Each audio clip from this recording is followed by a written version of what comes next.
अगर तूने इस इंजन को ठीक कर दिया तो मैं तुझे 10 करोड़ दूंगा। हाँ, मैं इसे सही कर दूंगा। तारीख थी 14 जनवरी। हिंद महासागर के बीचों बीच एक विशाल कंटेनर जहाज समृद्ध भारी लहरों के बीच धीमे धीमे डोल रहा था। आसमान पर बादल इतने नीचे झुक आए थे जैसे समुद्र से कोई राज सुनना चाहते हों। हवा में नमी थी और नमक की गंध हर सांस के साथ अंदर उतर रही थी। अचानक दोपहर 3:17 पर जहाज में एक झटका लगा। पहले हल्की कंपन रुकी, फिर मशीनों की गूंज कम हुई और कुछ ही सेकंड में वह आवाज जो हर जहाज की धड़कन होती है पूरी तरह थम गई। इंजन बंद हो चुका था। ब्रिज पर खड़े कप्तान अर्जुन मल्होत्रा ने तुरंत कंट्रोल पैनल की तरफ देखा। लाल लाइटें जल उठी थीं। अलार्म की बीप पूरे जहाज में गूंज रही थी। नीचे इंजन रूम में अफरा तफरी मच गई। मेन इंजन फेल, वायरलेस पर आवाज आई। जहाज पर सैकड़ों कंटेनर लदे थे। उनमें दवाइयां, मशीनरी और खाद्यान्न सामग्री थी जो समय पर बंदरगाह नहीं पहुंची तो करोड़ों का नुकसान हो सकता था। लेकिन पैसे से भी बड़ी चिंता थी। वे समुद्र के बीचों बीच थे। इंजन रूम में पसीने से तर इंजीनियर मशीन के अलग अलग हिस्से खोलकर देख रहे थे। भारी भरकम पिस्टन, मोटी पाइपलाइन, वॉल्व और गियर सब खामोश पड़े थे। मुख्य इंजीनियर श्रीनिवासन ने माथा पोंछते हुए कहा, फ्यूल लाइन ठीक है, टर्बोचार्जर भी सही लग रहा है, लेकिन इंजन स्टार्ट ही नहीं ले रहा। 3 घंटे बीत चुके थे। इसी जहाज के निचले डेक पर एक कोने में 15 साल का एक लड़का चुपचाप बैठा था। उसका नाम था रोहन।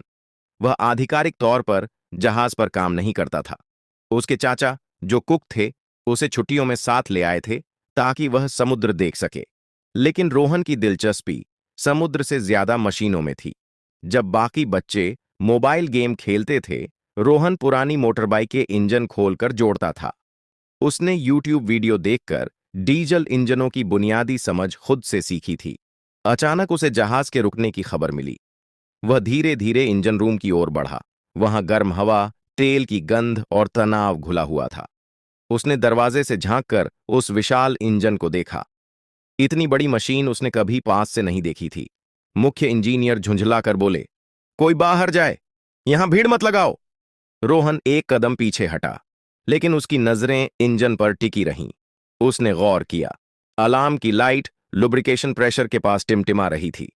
वह कुछ समझने की कोशिश कर ही रहा था कि अचानक जहाज हल्का सा डगमगाया। बाहर लहरें तेज हो चुकी थीं। कप्तान की आवाज गूंजी, अगर 6 घंटे में इंजन चालू नहीं हुआ तो हमें इमरजेंसी सिग्नल भेजना पड़ेगा। रोहन का दिल तेज धड़कने लगा। वह जानता था इतनी बड़ी मशीन में समस्या बड़ी भी हो सकती है और बहुत छोटी भी। लेकिन क्या कोई 15 साल का लड़का इतनी बड़ी जिम्मेदारी के बारे में सोच भी सकता है? उसने एक गहरी सांस ली और मन ही मन तय किया, अगर मौका मिला तो वह कोशिश जरूर करेगा। इंजन रूम में अब बेचैनी साफ दिखाई दे रही थी। समय बीत रहा था, लेकिन समाधान दूर था। मुख्य इंजीनियर श्रीनिवासन बार बार मॉनिटर की रीडिंग देख रहे थे।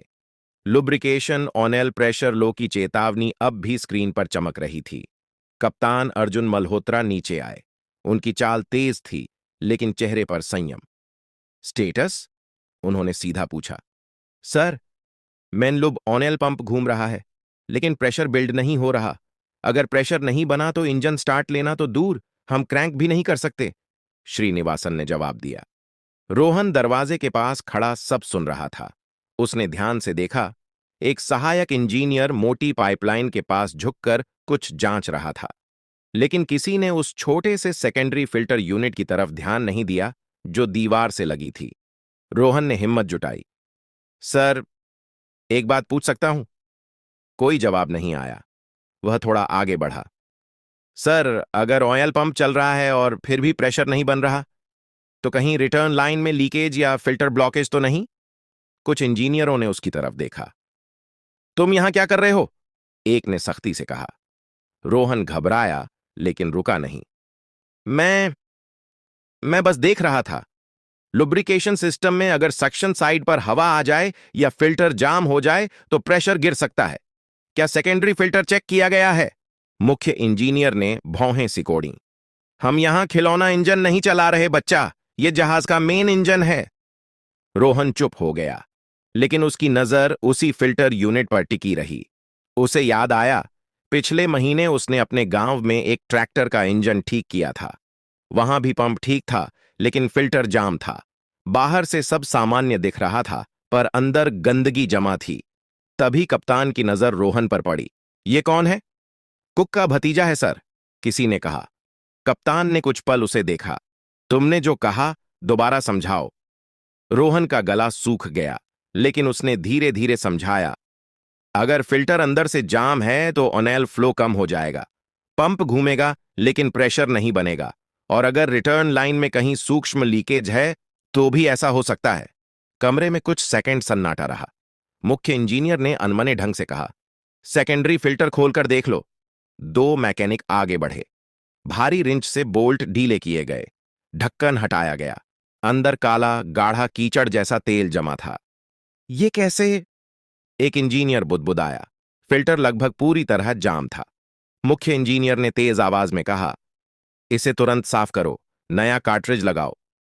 रोहन चुपचाप खड़ा था। उसने कोई मुस्कान नहीं दिखाई, बस मशीन को देखता रहा। फिल्टर बदला गया। सिस्टम दोबारा सील किया गया। अब प्राइमिंग करो, श्रीनिवासन बोले। पंप फिर से चालू किया गया। सबकी नजरें गेज पर टिक गईं। सुई हल्की सी हिली। रोहन की सांस थम गई, लेकिन प्रेशर अभी भी पूरी तरह सामान्य रेंज में नहीं पहुंचा था। कप्तान ने गहरी आवाज में कहा, लगता है कहानी अभी खत्म नहीं हुई। गेज की सुई धीरे धीरे ऊपर उठी, लेकिन सामान्य स्तर तक नहीं पहुंची। मुख्य इंजीनियर श्रीनिवासन ने माथा सिकोड़ लिया। प्रेशर बेहतर है, पर अभी भी कम है। इंजन स्टार्ट करने लायक नहीं। कमरे में फिर वही भारी सन्नाटा लौट आया। कप्तान अर्जुन ने घड़ी देखी। हमारे पास ज्यादा समय नहीं है। रोहन चुप था। उसने महसूस किया कि फिल्टर बदलने से फर्क पड़ा है, लेकिन असली समस्या अभी भी कहीं छिपी हुई है। उसने मॉनिटर की स्क्रीन पर ध्यान से देखा। लुब ऑनयल टेम्परेचर सामान्य था। पंप की आरपीएम भी सही थी। सर, उसने फिर धीरे से कहा। इस बार किसी ने उसे तुरंत नहीं टोका। अगर फिल्टर जाम था तो हो सकता है कि कहीं और भी स्लज जमा हो। क्या हमने ऑनयल सुम्प के अंदर चेक किया है, या सेक्शन स्ट्रेनर? मुख्य इंजीनियर ने गहरी सांस ली। सुम्प खोलना आसान नहीं है, पूरा पैनल हटाना पड़ेगा। रोहन ने सिर हिलाया। लेकिन अगर सक्शन साइड पर रुकावट है तो पंप जितना भी घूमे, पर्याप्त ऑनयल नहीं खींच पाएगा। एक सीनियर मैकेनिक बोला, बात गलत नहीं है सर। श्रीनिवासन कुछ पल सोचते रहे, फिर बोले, ठीक है, सेक्शन स्ट्रेनर निकालो। भारी स्टील प्लेट हटाई गई। नीचे तेल से भरा गहरा हिस्सा दिखाई दिया। सबने सावधानी से स्ट्रेनर निकाला। जैसे ही वह बाहर आया, सबकी आंखें फैल गईं। उस पर महीन धातु के कण और काले गाढ़े अवशेष चिपके हुए थे। ये तो लगभग बंद हो चुका है, किसी ने कहा। रोहन ने ध्यान से देखा। धातु के कणों का मतलब था कि कहीं अंदर घर्षण ज्यादा हुआ है, लेकिन अभी प्राथमिक लक्ष्य था फ्लो बहाल करना। स्ट्रेनर को अच्छी तरह साफ किया गया। तेल को फिल्टर किया गया। सिस्टम दोबारा जोड़ा गया। एक बार फिर पंप चालू करो, कप्तान ने कहा। पंप घूमने लगा। इस बार गेज की सुई तेजी से ऊपर उठी और सामान्य हरे क्षेत्र में स्थिर हो गई। इंजन रूम में पहली बार हल्की राहत की सांस सुनाई दी। मुख्य इंजीनियर ने तुरंत आदेश दिया, स्टार्टिंग एयर तैयार करो। काउंटडाउन शुरू हुआ। रोहन का दिल तेज धड़क रहा था। उसने पहली बार महसूस किया कि वह सच में किसी बड़ी चीज का हिस्सा बन गया है। 3, 2, 1, स्टार्ट बटन दबाया गया। भारी क्रैंकशाफ्ट घूमने लगा। धातु की गहरी आवाज गूंजी। 1 सेकंड, 2 सेकंड, फिर अचानक इंजन ने हल्की दहाड़ भरी। लेकिन अगले ही पल फिर से शटडाउन। अलार्म दोबारा बज उठा। ओवरहीट वार्निंग, एक इंजीनियर चिल्लाया। सभी के चेहरे फिर उतर गए। प्रेशर ठीक था, फिर भी इंजन क्यों रुक गया? रोहन ने स्क्रीन की ओर देखा। उसकी नजर एक छोटे से रीडिंग पर अटक गई। Coolant flow unstable. उसने धीरे से खुद से कहा, अब असली समस्या यहां है। कप्तान ने उसकी तरफ देखा। क्या सोच रहे हो रोहन? लड़के ने गहरी सांस ली। सर, लगता है इंजन सांस तो ले रहा है, लेकिन उसे ठंडा होने का रास्ता नहीं मिल रहा। इंजन के दोबारा बंद होते ही पूरे इंजन रूम में निराशा फैल गई। अभी कुछ मिनट पहले जो उम्मीद जगी थी, वह फिर से टूटती हुई महसूस हो रही थी। मुख्य इंजीनियर श्रीनिवासन ने स्क्रीन की ओर इशारा किया। देखो, कूलेंट टेम्परेचर अचानक बढ़ा। सिस्टम ने खुद को बचाने के लिए ऑटो शटडाउन कर दिया।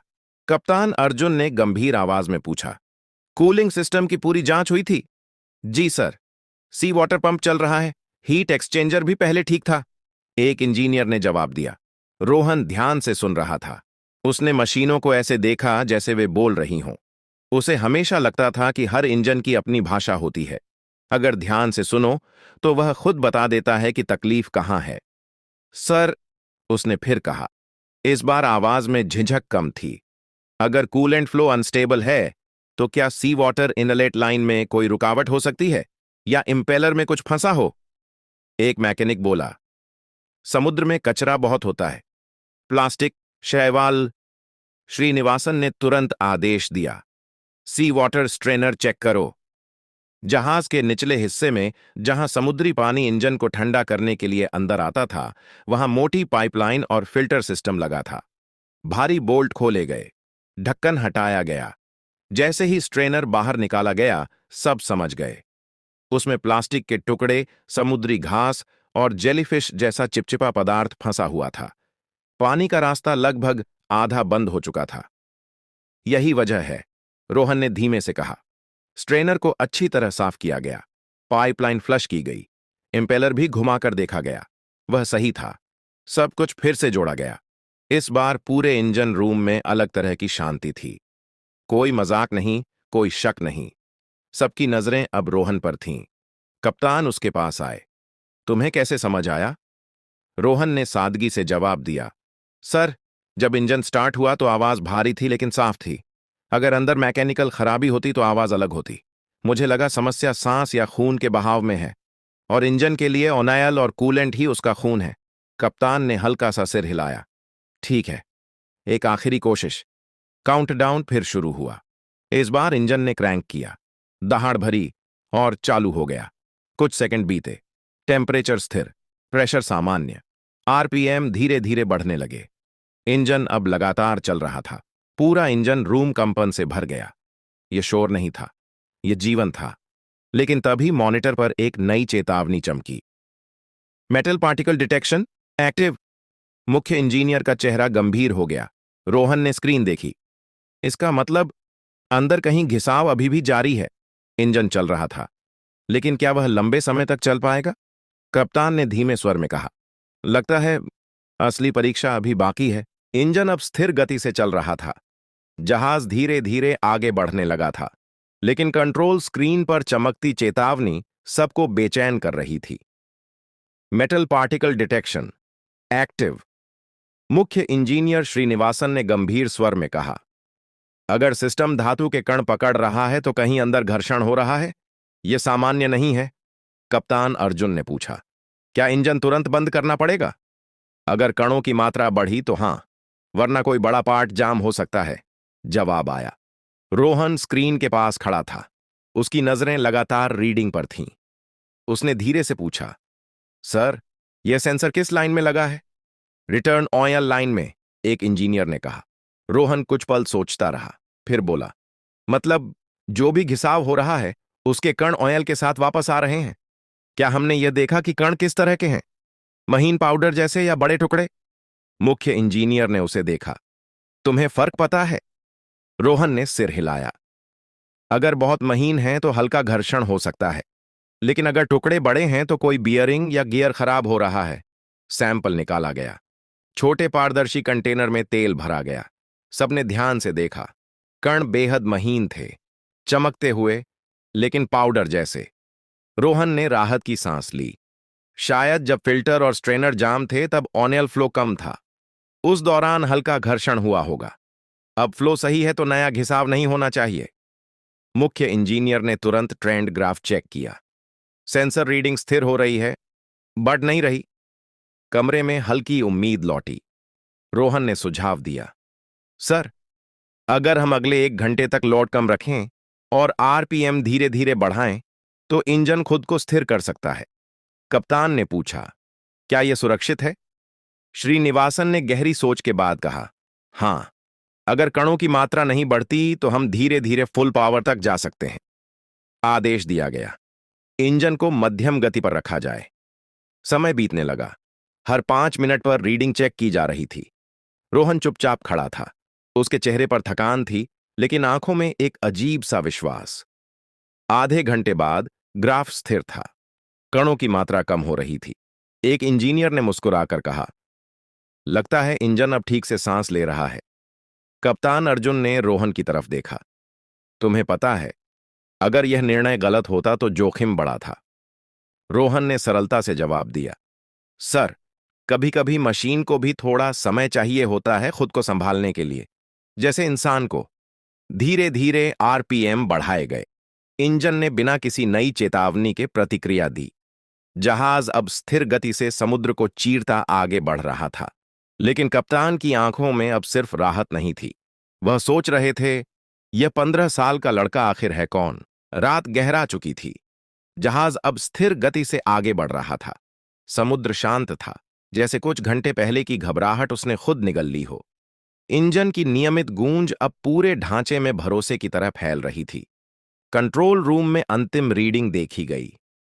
सभी पैरामीटर सामान्य, एक इंजीनियर ने कहा। मुख्य इंजीनियर श्रीनिवासन ने राहत की लंबी सांस ली। हम खतरे से बाहर हैं। कप्तान अर्जुन ने तुरंत रेडियो उठाया। नेविगेशन टीम, हम सामान्य मार्ग पर हैं। अनुमानित समय पर बंदरगाह पहुंचेंगे। फिर उन्होंने धीमे से जोड़ा, और यह संदेश लॉग में दर्ज करें। इंजन फेलियर का प्राथमिक कारण लुब्रिकेशन और कूलिंग सिस्टम में ब्लॉकेज था। समस्या की पहचान और समाधान में विशेष सहयोग, रोहन। कमरे में खड़े कुछ लोग एक दूसरे को देखने लगे। वही लोग जो कुछ घंटे पहले उसे बच्चा कहकर टाल रहे थे। रोहन अब दीवार से टिक कर खड़ा था। उसकी आंखें लाल थीं, शायद थकान से, शायद भावनाओं से। मुख्य इंजीनियर उसके पास आए। तुमने यह सब कहां सीखा? रोहन ने हल्की मुस्कान के साथ जवाब दिया, सर, हमारे गांव में बिजली अक्सर चली जाती थी। पापा डीजल जनरेटर ठीक करते थे। मैं पास बैठकर देखता था, फिर खुद खोलकर सीखने लगा। बाद में इंटरनेट से वीडियो देखे, किताबें मिलीं तो पढ़ीं। कोई औपचारिक ट्रेनिंग? श्रीनिवासन ने पूछा। नहीं सर, उसने सिर हिलाया, बस जिज्ञासा। कप्तान कुछ पल चुप रहे, फिर बोले, जिज्ञासा अगर ईमानदार हो तो वही सबसे बड़ी ट्रेनिंग होती है। सुबह तक जहाज के सभी सदस्यों को पूरी कहानी पता चल चुकी थी। डेक पर काम करने वाले सैलर भी उसे अलग नजर से देखने लगे थे। जहाज जब बंदरगाह के करीब पहुंचा तो सूरज की पहली किरणें पानी पर चमक रही थीं। दूर शहर की इमारतें दिखाई देने लगीं। रोहन रेलिंग पकड़कर खड़ा था। वह समुद्र को देख रहा था। कप्तान उसके पास आए। रोहन, क्या तुम आगे पढ़ाई करना चाहते हो? सच में इंजीनियर बनना? उसने बिना सोचे जवाब दिया, जी सर, लेकिन हमारे घर की हालत। कप्तान ने उसकी बात पूरी होने से पहले कहा, बाकी की चिंता हम करेंगे। रोहन ने पहली बार सीधे कप्तान की आंखों में देखा। उसे यकीन नहीं हो रहा था। कप्तान ने कहा, आज तुमने सिर्फ इंजन नहीं चलाया, तुमने हमें याद दिलाया कि काबिलियत उम्र नहीं देखती। जहाज धीरे धीरे पोर्ट में लगने लगा। नई सुबह थी, और रोहन की जिंदगी भी शायद अब एक नए किनारे की ओर मुड़ चुकी थी। जैसे ही जहाज बंदरगाह पर लगा, पोर्ट अथॉरिटी के अधिकारी पहले से तैयार खड़े थे। इंजन फेल होने और फिर अचानक ठीक हो जाने की सूचना कंट्रोल सेंटर तक पहुंच चुकी थी। औपचारिक जांच भी होनी थी। कप्तान अर्जुन ने पूरी रिपोर्ट सौंपी। तकनीकी कारण, लुब्रिकेशन और कूलिंग लाइन में ब्लॉकेज, समाधान में टीम प्रयास और विशेष योगदान रोहन का। एक अधिकारी ने चौंक कर पूछा, रोहन, वह जूनियर इंजीनियर है? कप्तान ने हल्की मुस्कान के साथ कहा, नहीं, वह 15 साल का है। कुछ ही घंटों में जहाज पर यह बात फैल गई। क्रू मेंबर्स आपस में चर्चा करने लगे। वही लड़का जो कुक के साथ आया था, जिसने फिल्टर का आइडिया दिया था? रोहन इस सब से अनजान था। वह अपने चाचा के साथ सामान समेटने में मदद कर रहा था। उसके लिए यह बस एक लंबी रात थी जो खत्म हुई थी। तभी एक अधिकारी ने उसे बुलाया। तुम रोहन हो? वह सकपका गया। जी। उसे ऑफिस में ले जाया गया। कप्तान, मुख्य इंजीनियर और 2 वरिष्ठ अधिकारी बैठे थे। एक अधिकारी ने सीधा सवाल किया, तुम्हें समझ है कि तुमने कितनी बड़ी जिम्मेदारी उठाई थी?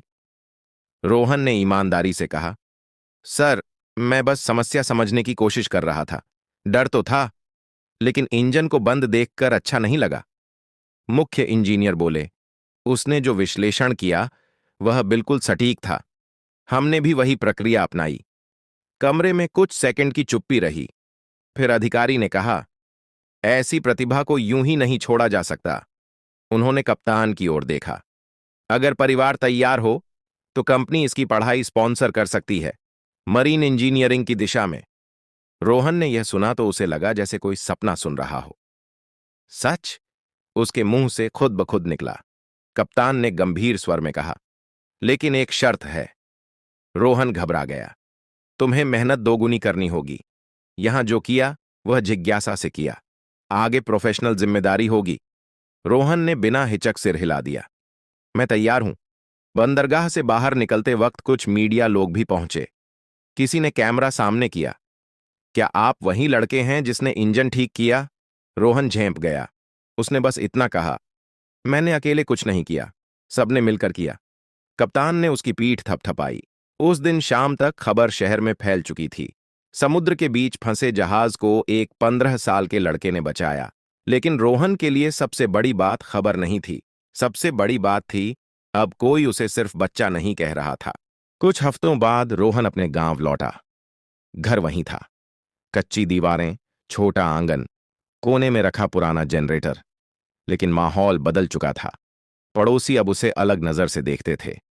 स्कूल के शिक्षक उसे बुलाकर पूछते, तुम सच में जहाज का इंजन ठीक करके आए हो? रोहन बस मुस्कुरा देता, मैंने कोशिश की थी सर, टीम ने साथ दिया। कंपनी की तरफ से आधिकारिक पत्र आया। उसमें साफ लिखा था, रोहन की पढ़ाई का पूरा खर्च उठाया जाएगा।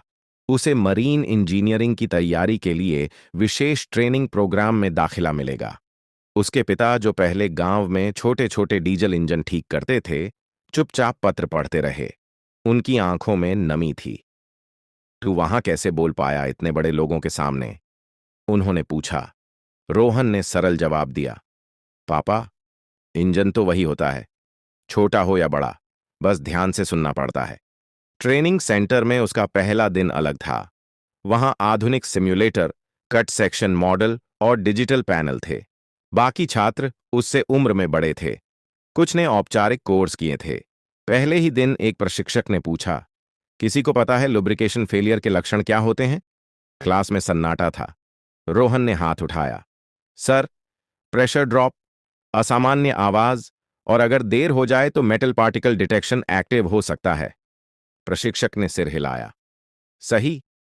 धीरे धीरे सबको पता चला कि यह वही लड़का है जिसकी खबर आई थी। लेकिन रोहन ने कभी उस घटना को शेखी के लिए इस्तेमाल नहीं किया। रात को हॉस्टल के कमरे में वह अपनी नोटबुक खोलकर बैठता, हर सिस्टम का स्केच बनाता, वॉल्व की दिशा, फ्लो की लाइन, सेंसर की जगह। उसे अब समझ आ गया था कि अनुभव जरूरी है, लेकिन ज्ञान उसे और मजबूत बनाएगा। एक दिन ट्रेनिंग के दौरान सिम्युलेटर में अचानक इंजन फेलियर दिखाया गया। बाकी छात्र घबरा गए। रोहन ने शांत रहकर स्क्रीन पढ़ी, फ्लो डायग्राम देखा और कहा, पहले स्रोत मत देखो, परिणाम देखो, रीडिंग समझो। प्रशिक्षक दूर खड़े मुस्कुरा रहे थे। कुछ साल बाद उसी कंपनी के एक नए जहाज पर एक युवा प्रशिक्षु इंजीनियर डेक पर खड़ा था। नाम प्लेट पर लिखा था, Rohan Verma, trainee marine engineer. समुद्र फिर सामने था। लहरें वहीं थीं, आवाज वहीं थी, लेकिन इस बार वह मेहमान नहीं था, वह टीम का हिस्सा था। उसने इंजन रूम की ओर देखा और मन ही मन कहा, हर मशीन की एक कहानी होती है, बस उसे सुनना आना चाहिए। और शायद एक दिन जब कोई और छोटा लड़का जिज्ञासा से किसी इंजन को देखेगा तो रोहन उसे डांटेगा नहीं। वह कहेगा, आओ, पास आओ, मशीन से डरना नहीं, समझने की कोशिश करो। अगर यह कहानी आपको पसंद आई हो तो इसे जरूर लाइक करें।